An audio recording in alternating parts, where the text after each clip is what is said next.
see everyone's faces, Bella's and Rachel's and Rivka's. Wow, this is a class in color, like so real, so much more better than those black screens. All right. Baruch Atah Adonai Eloheinu Melech Ha'olam Asher Bachar Banu Mikol Ha'amim V'nasan Lanu Es Taraso Baruch Atah Adonai Nosein HaTorah Shema Yisrael Adonai Eloheinu Adonai Echad. All right, so thank you for joining. Thank you for me seeing your beautiful faces. So we are learning a talk of Lubavitcher Rebbe. This is quite cool. All about the specialness of us, of women, and the specialness of women of our generation, like really us, not like the specialness of our matriarchs, us, how we are so special. So that's really amazing. So what we said last week was that the Rebbe, the Lubavitcher Rebbe, very often credits his predecessor, the previous Rebbe, with many of the things that he does.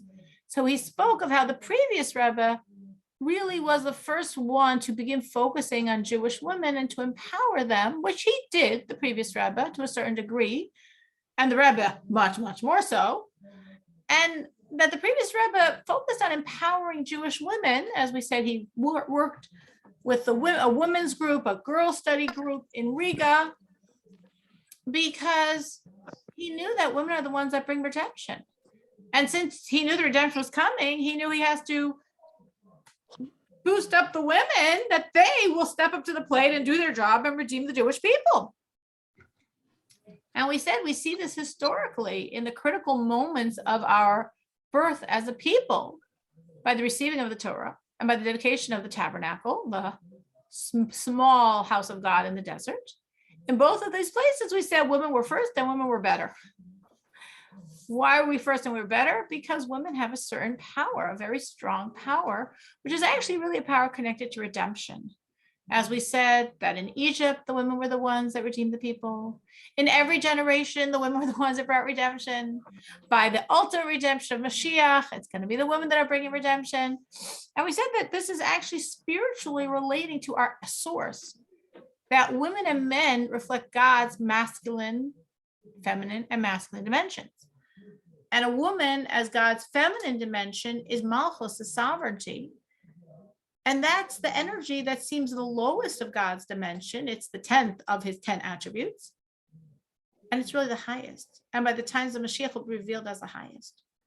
And that's why women, that our energy is what's going to be dominant by Mashiach. That's why we're the ones that are the most, if you will, invested in it. It's us, it's our energy. And that's why we're the ones that should bring it, because we're the ones that are really the energy of Mashiach. And we're the ones that we revealed as dominant by Mashiach. And that's when we fulfilled all those verses that say, like, oh, the woman of valor is the crown of her husband. He's higher than the husband. Well, now it doesn't really seem that way, but then it will. So if you feel your voice is not being heard, don't worry. Just hang on. Mashiach's coming. So that was in general the talk. And then we said this really connected to the previous Lubavitcher Rebbe, because he wrote a discourse in honor of his passing. That was an amazing feat. He wrote a discourse of 20 sections in honor of his passing. And the discourse has a lot to do with women. It was dedicated to two women important in his life, his mother and grandmother. It opens up with a verse about women. I'm coming to my garden, God says to the Jewish people. What does he call the Jewish people? My sister, my bride, the feminine dimension. And we said it really was about a woman's work, because it's about utilizing this world and elevating it to God. And that's really more the work of a woman, because women are just much more in touch with this world. And as such, women are really the ones that are more than the men utilizing this world for God. So that's what we said last week. So continuing with this talk, the Rebbe now, as I told you, this is actually a combination of two separate talks of the Rebbe, in both of which he highlighted the women's role. Because that year, the 10th of Shvat, the anniversary of the passing, the yahrzeit of the previous Rebbe, I believe it was on a Wednesday. So the Shabbos before, he spoke about it, the Shabbos after. The Shabbos before was a Shabbos of Parshas Boy. Shabbos after was Shabbos B'Shalach. So the week before, the Shabbos before Boy, and the week after, the Shabbos B'Shalach, the two ends on this Wednesday, he spoke about the previous Rebbe, and he spoke about women, and he connected the two, and he spoke about women and redemption. So he connected the Rebbe, women, and redemption. So now we're going to look at each parsha, each Torah portion, and understand how it relates to women, how it relates to redemption, how it relates to the previous Lubavitcher Rebbe. So the Torah portion, and this is pretty typical, meaning most years, Boy is a Torah portion before the 10th of Shvat, and B'Shalach is a Torah portion directly after. The previous Rebbe actually passed away on Shabbos, Parshas Boy. So sometimes the 10th of Shvat comes out on Shabbos of the Torah portion of Bo, and otherwise very often it's between Boy and B'Shalach. Just to understand the idea of the Shabbos, what are we thinking about on Shabbos? It's on a Wednesday. This is true every single week, so it's good to remember. I love Shabbos. It's the best day of the week. But Shabbos is the climax of the preceding week, and Shabbos energizes the coming week. So the Shabbos before and after an event very much relate to that date. Every year, meaning now, every week. Today is Monday. Today was the 15th of Shvat, Tu B'Shvat, the new year of the tree. I hope everyone ate fruits, especially the fruits of Israel, dates, and not literally to be from Israel. This year it's actually a little hard. It's not so great to get fruits from Israel because it's a biblical year in Israel, so it's sort of difficult. But the fruits of Israel's praise, dates and pomegranates and figs and grapes and olives, all of those things we're supposed to eat today. And then you're supposed to eat plenty of other fruits and buxer, carrot you're supposed to eat, and new fruits you're supposed to eat. You're supposed to indulge and have a big fruit party. We had fruit parties like from last night through this afternoon. We just kept eating fruit. And it's fruit is supposed to give us pleasure and joy. And we should know that when we serve God, we should find the pleasure and joy in serving God. So this is very parenthetical to bring up my point. But I hope you all had fruit today. If not, grab a fruit now. You can munch as we talk. So Shabbos, today's Monday, but 2 days ago, Shabbos energized this day, the new year of the trees. And this coming Shabbos, this coming Saturday is going to be the culmination of that energy.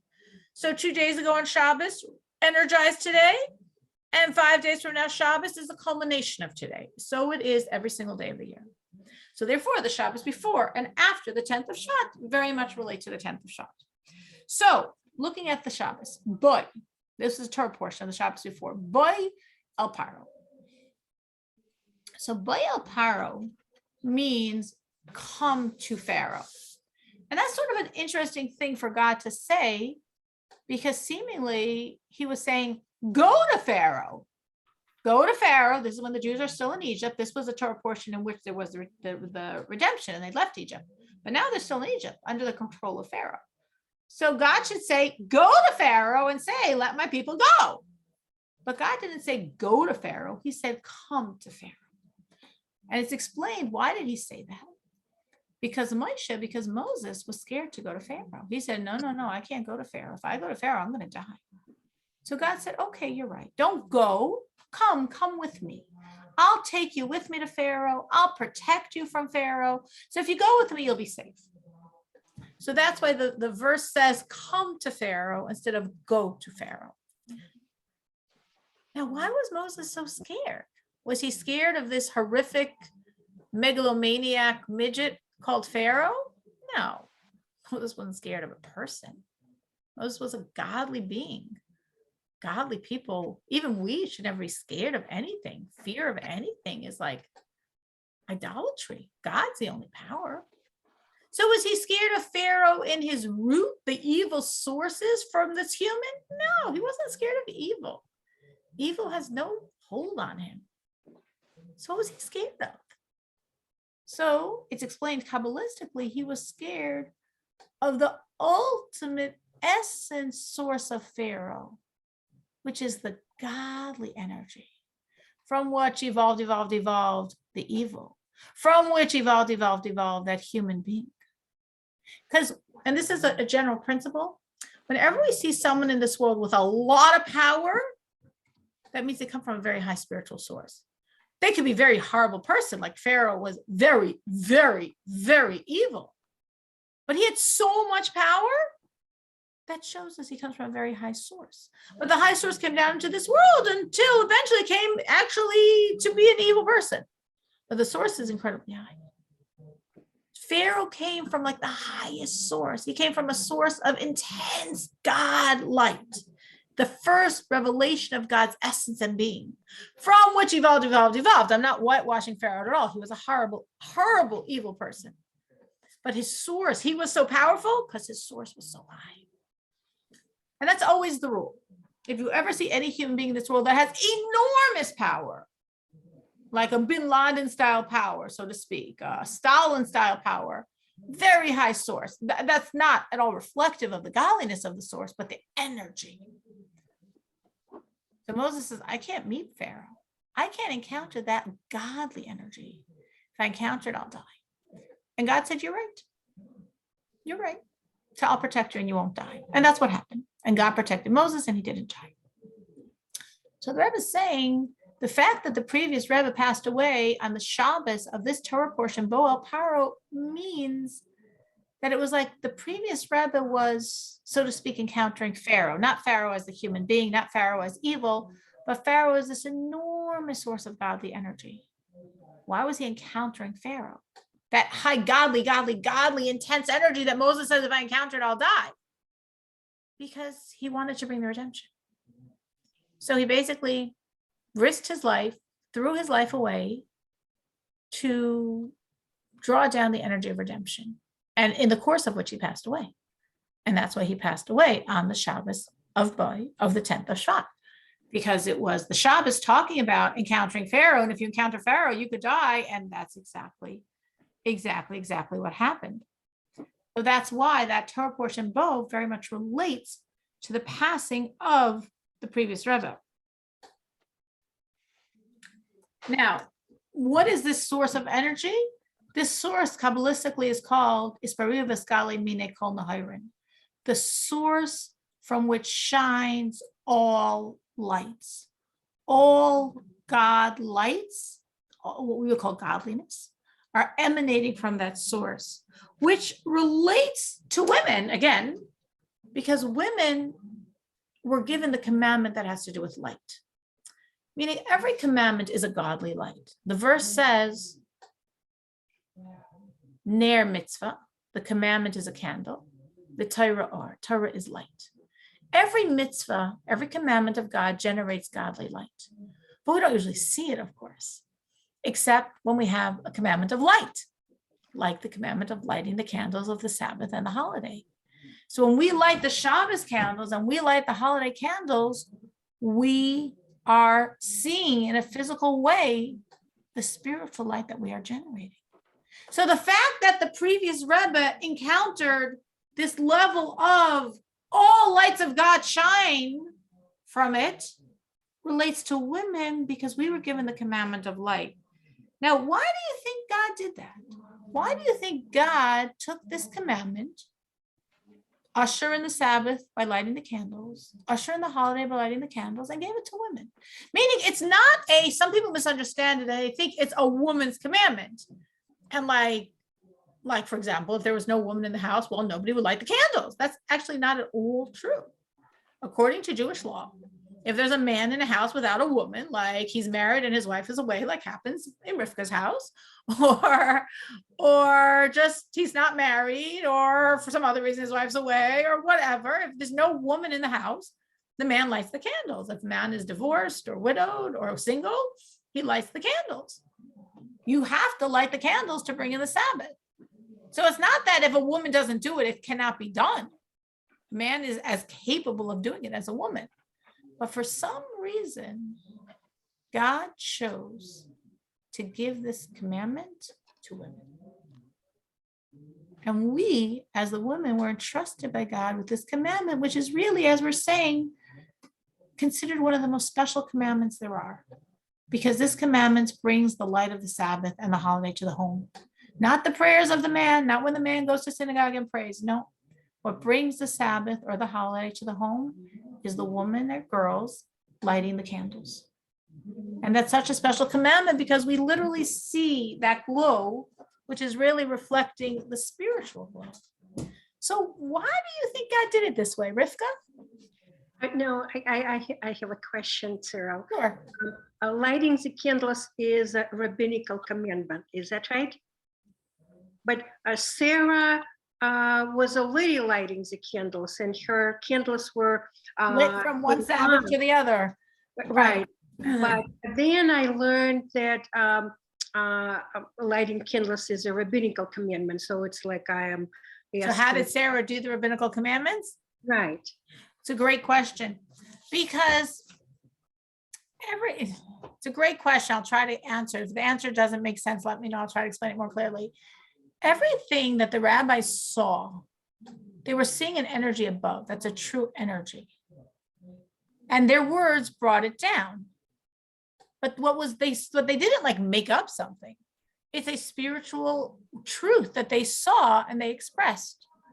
So Sarah and Abraham and all of our forefathers, all the patriarchs and matriarchs, it says they kept the entire Torah before it was given. Well, how did they know any of the Torah? It wasn't given yet. It wasn't given yet. How did they know it? Because they were on level to see the spiritual truth of it. And by seeing the spiritual source, they knew what to do. So the same way they could see the spiritual truth of a biblical commandment, they could see the spiritual truth of a rabbinic commandment, because they both, again, are not made up by smart, intelligent. No, this is God's truth. This is God's truth, and that's why it's so powerful. From a certain level, we say, if you go, there's a biblical commandment, then there's a rabbinic commandment, and then there's a custom, which would be considered it's not even a commandment, we call it a custom. And yet we're told that in a sense, everything's in a sense, that custom has the highest energy. So high, it can't even come down as a commandment. It's sort of just something God wants. And then from that perspective, we would say the rabbinic even has a strength beyond the biblical, that we as humans chose and accepted this on ourselves. And then, of course, there's a biblical. They're all important. But yes, that would be the answer to that question. Make sense? Great. So why do you think, so as Rivka is saying correctly, Sarah, as did Rebecca, as did Leah, as did Rachel, they lit the Shabbos candles. Why? Why do you think God gave this to the women as versus every other commandment, which is not gender specific? I mean, of course, some commandments are only for a man. And of course, there's some commandments for a woman, but this commandment doesn't seem to be specifically linked to a feminine or masculine dimension. A man can light a candle the same way a woman could.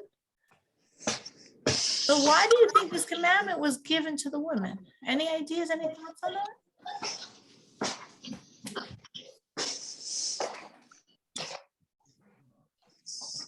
Hi, Miriam. So nice you joined. Hello, everybody.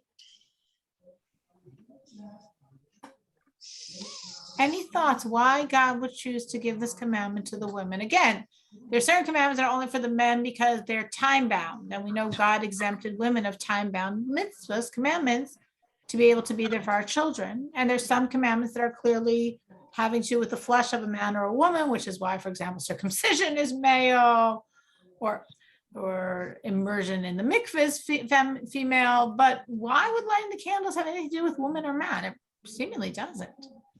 So any thoughts why the woman was given this commandment?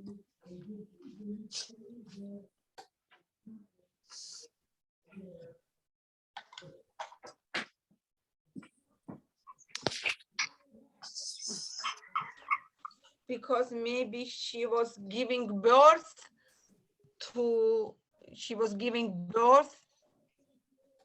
No?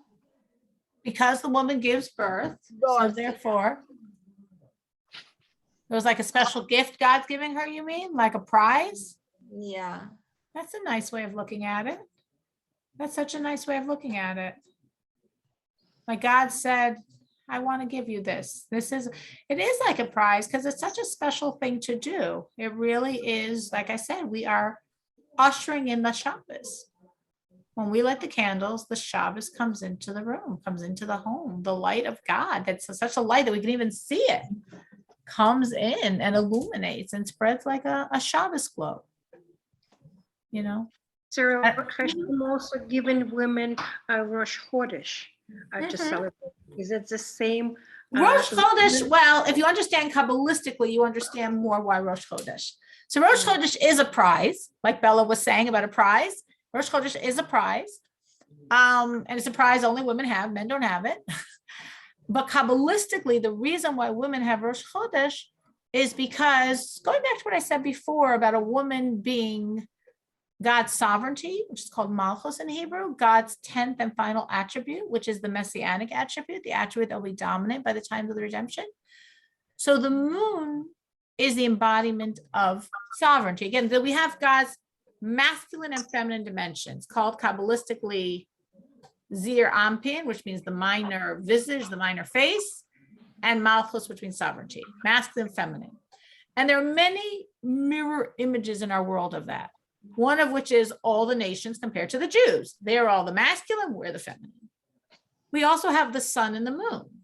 The sun's shine of the sun is like the masculine shining energy, and the moon receiving and reflecting the sunlight is like the feminine energy. We also have men and women. King David also was embodying this energy of sovereignty, and Mashiach embodied this energy of sovereignty. So since the moon is the same energy as women, the holiday of the moon was given to the women. So as Bella said about Shabbos candles, it is very true about Rosh Chodesh. It is a prize. It is a gift. It is, we might think like, oh, it's just a pain that I can't do some things, just be easier to do it. But God's saying, relax. I want you to enjoy the day.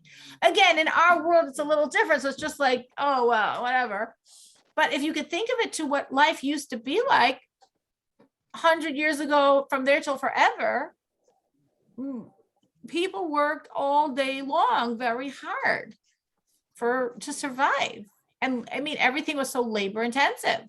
Like we feel a little bit on Passover. That's how they lived every day. So washing and ironing and sewing and these things took enormous hours and a lot of work. God saying, relax. I want you to relax. And some women, even I've heard like older women saying when they were children, they remember Rosh Chodesh as a day when their mothers didn't work and mothers didn't work at all the housework, and they would go visiting with the aunts or the grandmothers. It was like a woman's day to just socialize and enjoy and connect. So it really was a prize God gave the women that, again, now in our current life, we don't get it the same way because our household chores are on a very different level.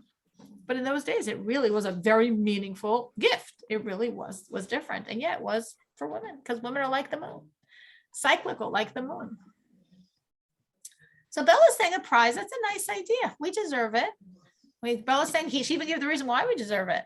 We are the ones that God's biggest miracle of life, of birth, comes through. Any other thoughts on why God gave this beautiful commandment to women specifically? Cyril, I think that because women are more involved in housekeeping and spend much more time at home. And it's like part of that housekeeping work, not the house, it's like warming the home and keeping the light and like keeping the light for the future of this home mostly. I think that this is the most meaningful. That's so beautiful. So are you looking at it like Bella, also saying it was sort of like a gift that God gave the woman because she's invested in the house? It's most appropriate that she gets to do this commandment? Or are you saying it more like it just makes sense? She's in the home, it's her home. And therefore, this is what's bringing light and the lights of the future to the home. It just makes sense. She should light those candles. It is not only the gift, but it's a responsibility given to us too. That's how I think. That's so nice. That makes a lot of sense. And that's also a nice way of looking at it, that we are the ones that create the home, and we are the ones that have the gift and responsibility of illuminating the home. And it's interesting what you're saying about seeing it as lights towards the future, because it's our sages very much connect being meticulous in lighting the Shabbos candles to blessing with children. Blessings to have children, blessings to have children that will be God-fearing, blessings to have children that will be lights in the world. As you light the lights, your children will be lights in the world. Your children will be full of Torah and lights. So it really is a look to the future. Of course, in another way, it relates to the lights of redemption. As it says, when you light the lights of the candles, this will create the lights of redemption. So it is in both ways, both personally for your children and for the world. It is lights that create light for the future. That's very, very true. Anyone else? Any other thoughts?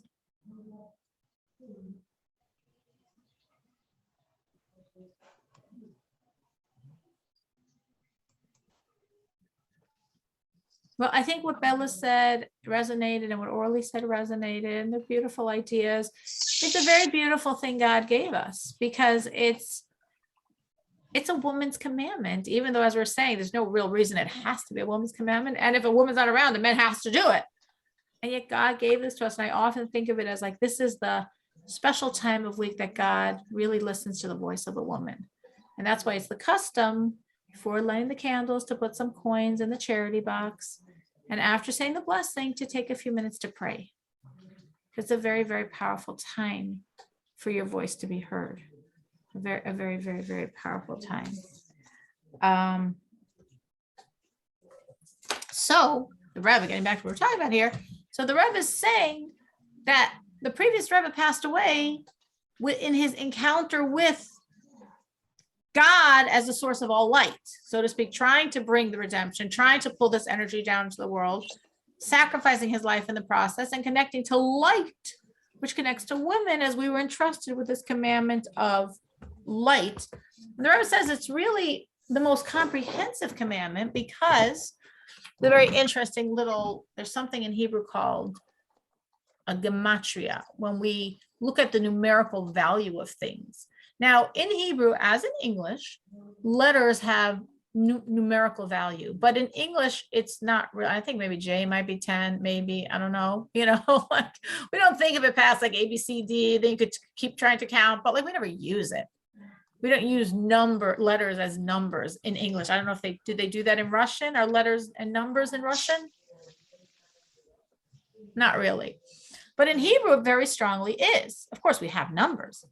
But every letter, anyone that knows anything about Hebrew always knows the numerical value of any letter because it's very much part of our way of understanding the energy of something is what is the numerical value of that word. Meaning God creates and continues to create through speech. Our sages say with 10 divine utterances, the world was created. God speaks and worlds come to be.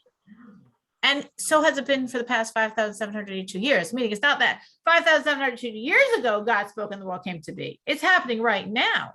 Every single second, God re-utters the words of those 10 utterances, which vivify everything. And he keeps saying them and they keep being revivified. And therefore, everything ultimately is words.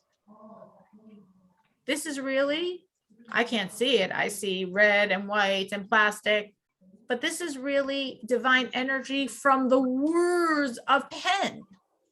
And every letter has a value and the placement has a value and it all is creating exactly this. So words and their numerical value are very, very, very significant. Now, we have, talking about biblical commandments, 248 biblical commandments of things we're supposed to do. We also have another 365 things we're not allowed to do, but talking about what we're supposed to do proactively to serve God, we have 248 commandments. And there are two overarching commandments that accompany every single command. And that is the command of loving and fearing God.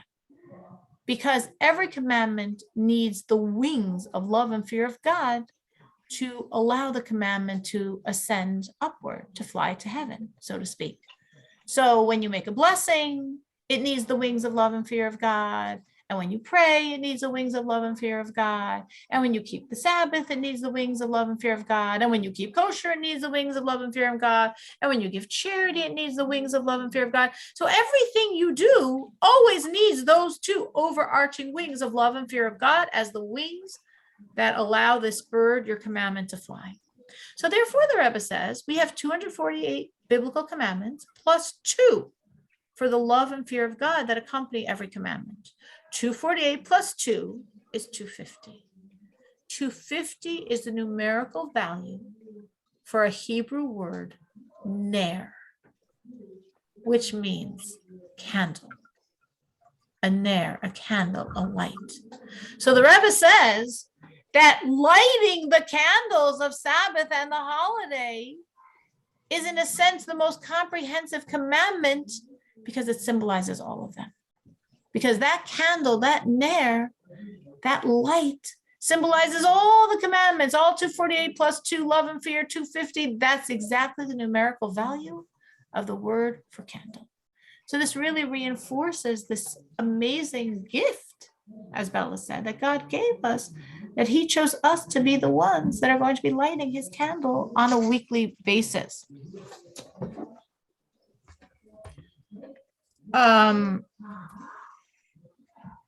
Now, there's more details the Rebbe said, but I'm going to stop at this point with that idea. There's a few more details I'm not going into in terms of this whole idea of women and candles and lights and the previous Rebbe and Mashiach. Continuing this theme more. Then the Rebbe speaking about the next Torah portion, which is B'Shalach. Now, B'Shalach, in boy, we left Egypt. And B'Shalach, last week's Torah portion, 2 days ago, was the greatest miracle of all times, the splitting of the sea. Now, I'll just remind you a little bit of the storyline and then explain this amazing women connection and redemption connection to the splitting of the sea. So here we have a week prior, the Jews had left Egypt. And they left. And officially they said they were coming back in 3 days. Probably, I was wondering, like, why did they do that? Probably to create what became ultimately this great victory of the splitting of the sea, because Jews obviously didn't come back after 3 days, as obviously the Egyptians knew they weren't coming back after 3 days. And then the Egyptians had this weird change of heart. Like, after the plagues took about 10 months. Every plague lasted a month, basically. Moses warned for 3 weeks, and then the plague was a week. And that was the pattern until the last one, the death of the firstborns, that it all happened in one shot. But otherwise, every plague was 3 weeks of warning and 1 week of execution. Month after month after month. The Egyptians were like, yeah, let's get rid of these Jews. For months already, they were begging Pharaoh, just go, let them go, let them go, let them go. And Pharaoh was like, no, no, no. Finally, Pharaoh himself is terrified because he's the firstborn and every firstborn died, plus many, many, many other people that the Egyptians didn't understand why they were dying. Like, the Egyptians were like, okay, so the firstborns are going to die, 1 per family. Not every family has a firstborn, whatever, not a big deal. Whatever. And that's why it says, actually, before this decree, the firstborns rebelled. There was a civil war. The firstborns fought because they knew they were going to die. Everything else Moses said happened. They knew it was going to happen too. And the Egyptians suppressed the revolution, killed some of the firstborn. And at that midnight striking of that clock, well, every firstborn male died. But if it was a house that didn't have a firstborn male, the oldest of the house died. And the Egyptian women were not so virtuous, so they had many different children from many different bachelors. Well, each one was a firstborn for his father, so all of them died. And so it spread and spread and spread. So many Egyptians were dying. Egyptians in other lands were dying. Other people in their lands were dying. People are just dying, dying, dying. Pharaoh was terrified. He's a firstborn. He's a legit firstborn. And so he's like, go, go, go. And the Egyptians have been saying for months, go, go, go. And then suddenly, when the Jews don't come back after 3 days, no, everyone knew they weren't coming back. I mean, that was obvious. I mean, God didn't make 10 plagues to have a 3-day vacation. Suddenly they're like, oh, we let them go. And we gave them all of these beautiful possessions that we are pretending now we thought they were returning after 3 days. We got to get them back. Complete flip in their brains. obviously to create this enormous miracle and victory and total eradication of the strength of Egypt with the splitting of the sea. So here we have the Egyptians start pursuing the Jews with all of their army, all of their might, everything now. Get those Jews back. Totally irrational. The Jews look, they see the Egyptians coming. Ahead of them is the sea. I'm like, what do? Should we surrender? Should we go back to Egypt? Should we fight them and die in the good fight? Should we suicide in the waters of the sea? Let's just pray to God. God said, no, travel, walk in the water, just walk. Believe in me and walk. And one Jew, or some say his entire tribe, believed. The Jew was Nachshon, the leader of the tribe of Judah. Some say the whole tribe of Judah walked with Nachshon. And some say just him into the water until the water reached his nostrils, and then it split. And then the water split. And all of the Jews walk in, all of the Jews. And there was actually 12 different columns, 12 different paths in the water, and each tribe walked with their path, and trees grew, and there were fruit trees, and the children picked the fruits and fed them to the birds. And this is like a stupendous, unbelievable event. I was once in a zoo in S. Louis. They have a beautiful zoo if you're ever in S. Louis. And they have actually something where you go like, I don't know if it was underground, like basement level. And on both sides of you is water. And you're walking there, and it's glass and it's clear. And it's and I felt like, wow, this is like a tiny taste of this idea of like on both sides of you are walls of water and the fish, and you're walking through it. So they're walking through these walls of water and the fish, and it was gorgeous and unbelievable. And then as soon as they leave, that's when the Egyptians get there, see these paths, run in, and then the walls come crashing down on the Egyptians. And they are totally demolished. And then just so the Jews shouldn't think, well, maybe the Egyptians got out on the other side, like we got out on this side, the sea like spit out all the bodies. So they literally saw these people that had tormented them. The Jews, in God's kindness, the Jews were supposed to be enslaved for 400 years. In the end, we weren't even in Egypt, only 210. And then we were only enslaved. This is only, but it's long, but it's only compared to what it could have been, 116 years. From the 116, it grew in its intensity. And the harshest, worst years, much shorter than 400, but quite long, 86 years. The last 86 years were the most intense years of the slavery. And these Jews really suffered for those 86 years. And now they see all of their oppressors completely done. And what did they do? They burst into song. Well, they were led. Moses led the Jews in song. Miriam, the leader of the Jewish woman, Moses' older sister, she led the women in song. Now, if you look in the Torah, it's very clear that the men's song is far more powerful than the women's, because Moses' song lasts 19 verses and Miriam's lasts 1. So she has a 1-verse song, and Moses and the men have a 19-verse song. So you're like, whoa, that's much more powerful. But actually not, because after every Torah portion, there's what's called the Haftarah, or we call it Haftarah, which is a portion in the prophets that the sages picked at one time when the Jews were not allowed to read the Torah portion. So we read something from the prophets that was similar, that brought out the same theme. And when that decree was rescinded, we kept reading the portion of the prophets because we don't take away something that we add in holiness. So every week after the Torah portion, we read the Haftarah, the portion from the prophets. And 2 days ago in synagogue, after the Torah portion of the Shalach was read, the prophet portion was read. And what's the portion of the prophets? The song of a woman, Devorah's song. Very powerful, because we have in the prophets songs of men. We have King David has a song. But when the sages were looking for what is the portion that most accurately expresses the energy of this Torah portion, they picked the song of a woman. They picked Devorah's song, telling us that even though Miriam's is 1 verse and Moses' is 19, that 1-verse song, which obviously was many more words than we know because we only know that 1 verse, was more special in God's eyes. That's the real essence of the Torah portion. So why was her song better? Maybe say it's equal to the men's. Why was it better? So when we look at the verses, the answer seems pretty clear. because we had two things the men did not have. I say we because, as I said last week, we are a reincarnation of those women. We were all there then. We were all singing and dancing. I just said, one thing we were doing that the men weren't is we were dancing. The men stood and sang. We sang as we danced. If you've ever seen any pictures of this, it always shows those dancing women because that's literally what happened. What you also see in the pictures, if you ever see any pictures of Miriam's song, is there's musical instruments because we had that as well. According to the verse, we had drums or tambourines, maybe we had other instruments. So here we have the women not only singing, but dancing. The men didn't dance. Not only singing and dancing, but playing musical instruments. The men didn't have any musical instruments. And that, we're told, is why our song was more special than the men's, because of the dancing, because of the musical instruments. So the question is why? I mean, it's nice, but why? Why did we have musical instruments and they didn't? Why were we dancing and they weren't? So the answer, the Rebbe explains, is because we had a different relationship to exile and a different relationship to redemption than did the men.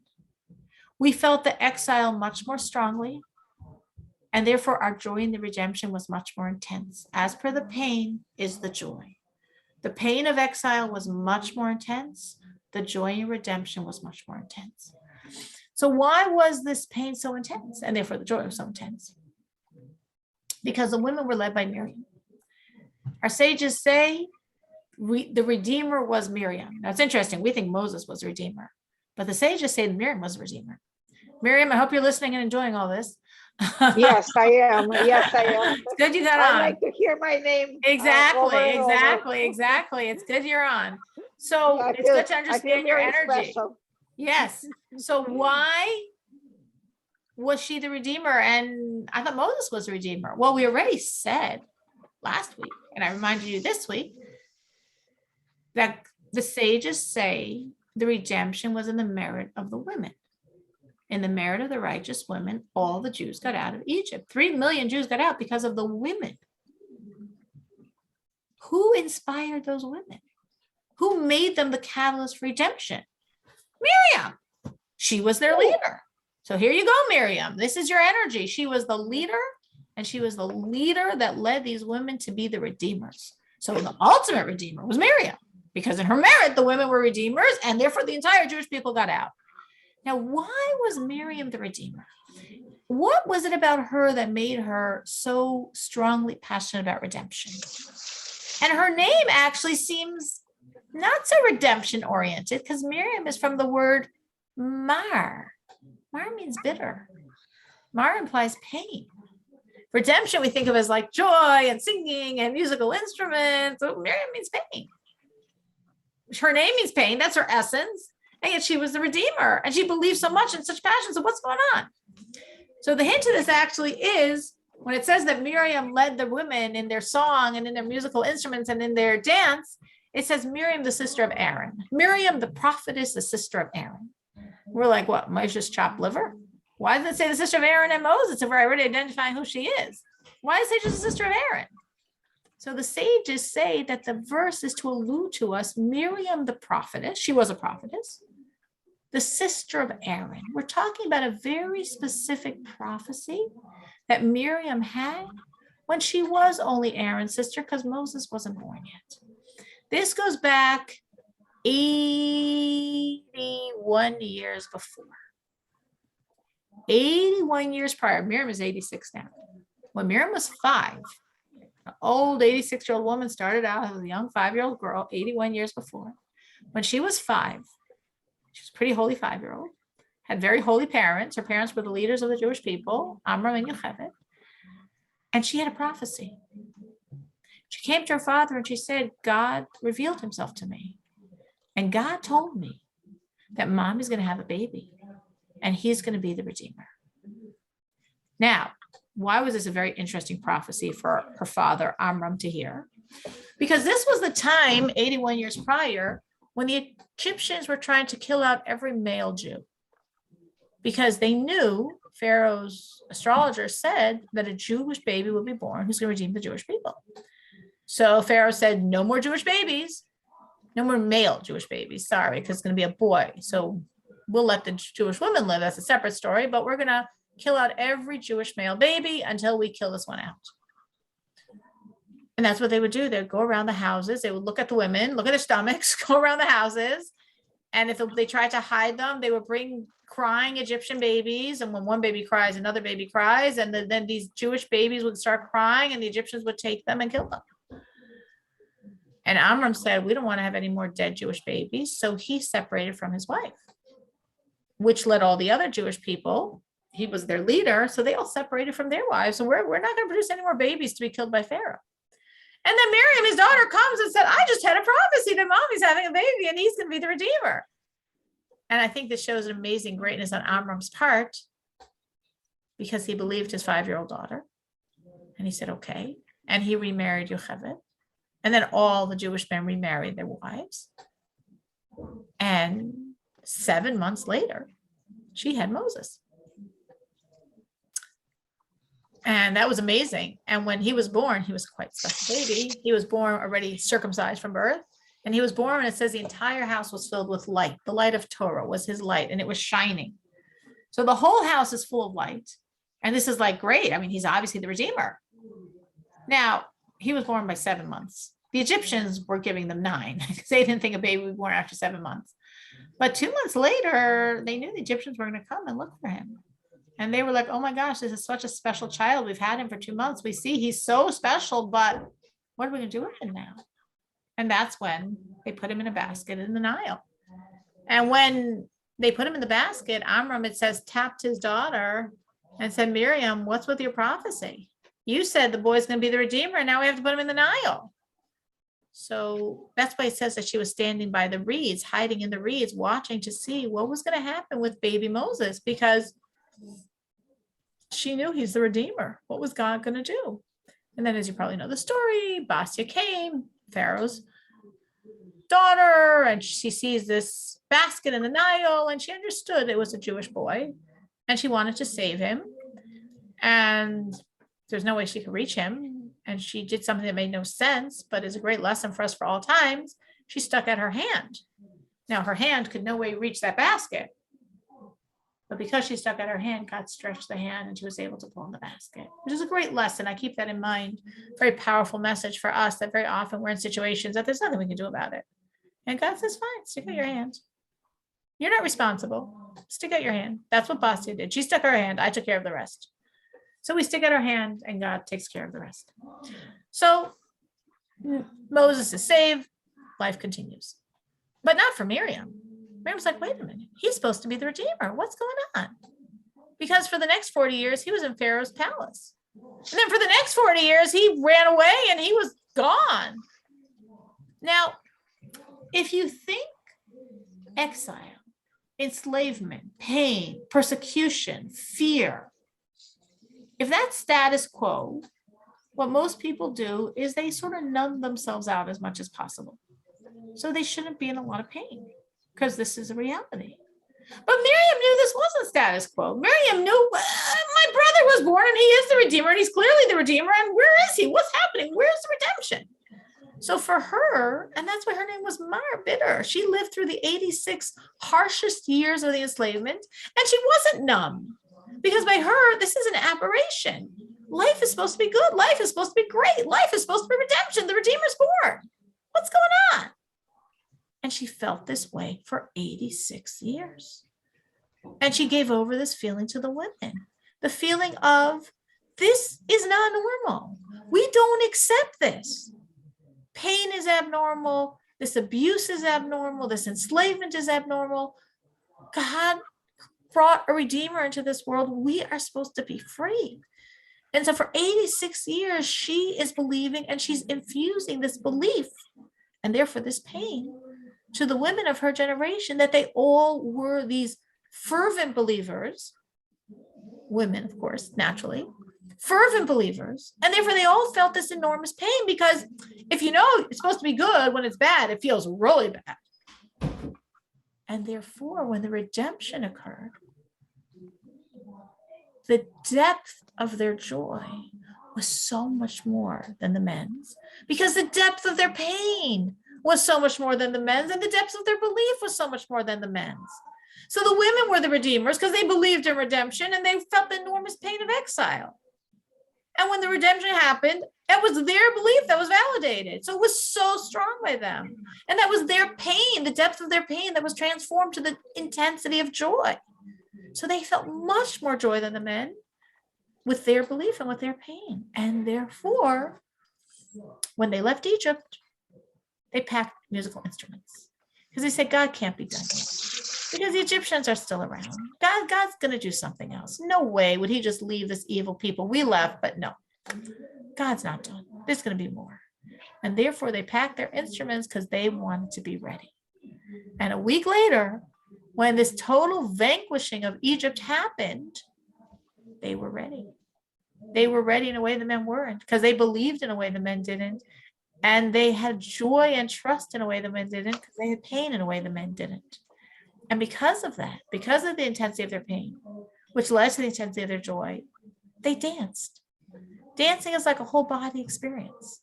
It wasn't just that their voices were expressing song. Their whole body was moving, expressing their joy, their belief, their gratitude to God.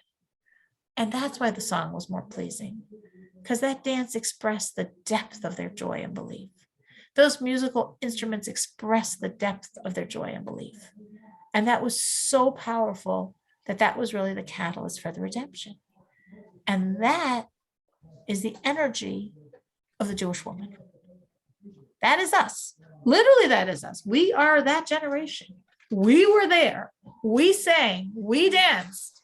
Maybe we were the ones with the tambourines or the drums, cheering everyone else on. It was us. We brought the redemption in a much, much deeper way than the men did. And that's why our song was so much more powerful. And that's why when the sages were selecting the Haftarah portion, they selected a woman's song, the song of Devorah, because a woman's song was a song that was so, so powerful to God. So what does this mean in terms of ourselves and our understanding of our role? It means very strongly that the Rebbe is saying the women are the redeemers. We're not saying the men are off the hook completely, but whatever we can expect from them, we'll get, whatever. But the women, these are the true believers. And women are much more in touch with the pain when it's painful, and therefore feel much more joy when it's joyous. Because the women are the believers, and therefore the women are the redeemers. And that's why our sages say the Redeemer was Miriam. They're not saying Moses and Miriam, a dynamic duo. They're saying Miriam was the Redeemer because she truly embodied this and therefore infused us with the women, and therefore the entire Jewish people left Egypt. And it's interesting, this is especially powerful in exile, all these energies, though we said that when Mashiach comes, our energy will be dominant. But that also relates to the Haftarah, because the Haftarah, I told you, why do we have a Haftarah? Why do we have a portion of the prophets after the Torah reading? Because there was a decree. Because at a certain time, the ruling powers over us forbade us from reading a Torah scroll in synagogue on the Shabbos, on the Sabbath. And therefore, being ingenious Jews, we came up with something else that wasn't forbidden. And we read a portion from the prophets. We're keeping the king's laws, but we're reading something akin. So that whole reading of Haftarah expresses grappling with exile, grappling with pain, grappling with decrees against us, grappling with anti-Semitism. And within that, it's the woman's song. It's the song of Devorah, it's the song of the woman, because it's the power of the women, the strength of the women, strong Jewish women that carry the whole people through this exile. Like Orly was saying before about when we light the candles of the Sabbath, because the home is our domain. We're creating the energy of the home and we're creating the lights for the future. And that's very true. What we do is infusing our home with a relationship with God and creating the lights for the future, that there's a future. And there's another generation that has a relationship with God, another generation that has a belief in God. And For you, there was a certain cutoff. Some generations got like sort of snipped off by the winds of communism, and for some people even before that. But you've come back, you've reconnected, and again, you're lighting lights for now and lighting lights for the future, carrying the people through with a belief in God, which therefore means we're in touch with pain and we're in touch with joy. So we will continue this next week, I guess. We will speak about Devorah's song. And So why isn't it called Miriam's song? It's called Devorah's song. because the Haftarah is not Miriam's, it's Devorah. It's a prophetess, Devorah. Okay, but she was much later. She was Right, not, and she's in the prophets. And therefore, there was that period of time when the Torah portion, B'Shalach, couldn't be read in the synagogue. So instead of hearing a whole Torah portion, they heard that little piece from the Haftarah, the prophets. And what's the prophets discussing? Devorah's song. Okay. And we're saying very significantly, like on Passover, when we have the splitting of the sea, we read King David's song. But when we read the Torah portion, we read Devorah's song, because a woman's song best represents the strongest energy in this Torah portion, which was Miriam's song. So Miriam's song, being the core energy of the Torah portion, is reflected in the portion from the prophets, Devorah's song. Sorry, that wasn't clear. Any other questions? I said a lot, maybe too quickly. Any other questions? Okay, so being me, I forgot my book, left it downstairs. Chava's not here to remind me, but I realized I forgot it probably right after I started. So let us just continuing the idea. Actually, last week I said, we spoke in Shabbos about your walking has to be in a Shabbos fashion. You can't run, you can't exercise. You can only run for a commandment to serve God.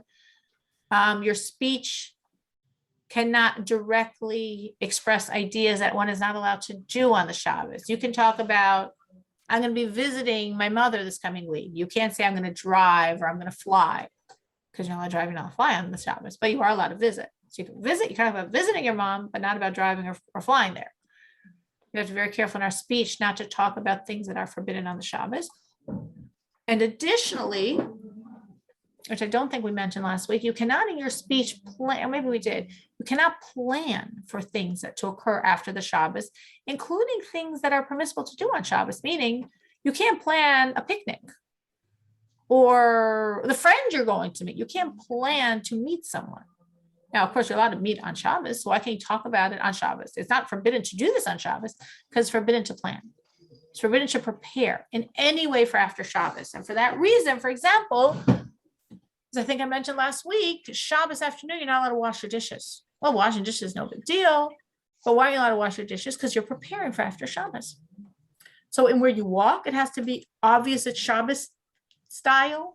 Your speech has to be Shabbos style, and what you're involved in, your objects that you're involved in, all have to be reflecting this more refined energy. Your pursuits have to be Shabbos style. Along these same lines, there is a prohibition based on this verse from Isaiah. This we didn't say last week. There's a prohibition of what our sages call tircha. That's a Hebrew word that means exertion. There's a prohibition to unduly exert yourself on the Shabbos, on the Sabbath, because exertion is not in connaissance. It doesn't resonate with the refined energy of God's day of rest.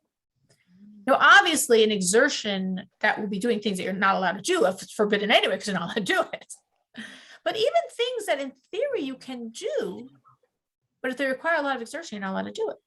Like if you had heavy boxes, you had cases of produce outside and it started to rain. You're not allowed to schlep them all into your house. Even though it's in your backyard, you're allowed to carry, it's fruit, you're allowed to move it, there's nothing forbidden about it, but it would be so exerting to carry all those cases in, that says you're not allowed to do it because it's called exertion. You're not allowed to exert yourself. So what are you allowed to do? You're allowed to do things that would be considered normal range, not a big deal. You're allowed to set a table, you're allowed to wash dishes, you're allowed to sweep the floor. Let's say you had a lot of boxes behind which was your case of wine. It's a little bit of effort. It's effort to move all those boxes to get to the case of wine. But our sages say, okay, but that's something you would do normatively. That's not like a workout for you. Well, let's say you're like, oh, I have a whole Saturday. I don't work because it's the Shabbos. It's my Sabbath. So this is a great time within the limits of what I'm allowed to do on Shabbos to like move all my closets and like take out my winter clothes, put in my summer clothes, see what fits me, trying what fits me, trying what shrunk, and move it all around. Our sages say, no, well, I'm not doing anything that's forbidden on the Sabbath. It's forbidden because it's exertion. That's a big project. That's not like a daily activity. That's a big draining project. Well, I want to do it. Yeah, but it's a big draining project. You can't do a big draining project on Shabbos because we're not allowed to have exertion. We can have exertion if it's to a certain degree and if it's for a mitzvah. Meaning if for the synagogue needs tables schlepped and chairs and set up, you're allowed to do it because it's for the synagogue, or it's for the meal, or it's for the kiddush. So then you're allowed to exert yourself for God's sake. But otherwise, we have to be very careful with undue exertion because that doesn't match with how God wants us to celebrate the day of rest. Thank you so much for joining. Miriam, hope you got lots out of this. I hope all the rest of us got lots out of this as well. I did big time. Good. Thank you. Good. So glad you came.